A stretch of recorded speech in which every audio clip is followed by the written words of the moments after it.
Hi everyone, I'm Brian Youell, the Master Superintendent of Uplands Golf Club.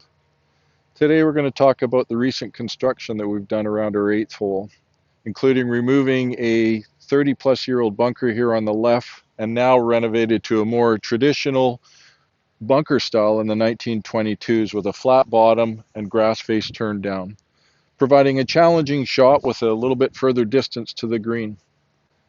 On the right-hand side, we removed a 30-plus-year-old bunker that became very penal with over 60,000 rounds, a lot of sand buildup, and we've removed the bunker.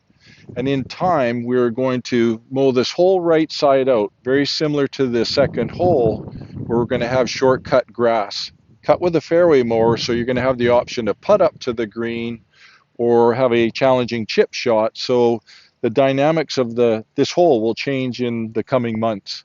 So enjoy this short video on all the construction work that we've done on the work on the 8th hole, as well as removing the fairway bunkers on the 6th hole. Happy golfing, everyone.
And do the turf dance.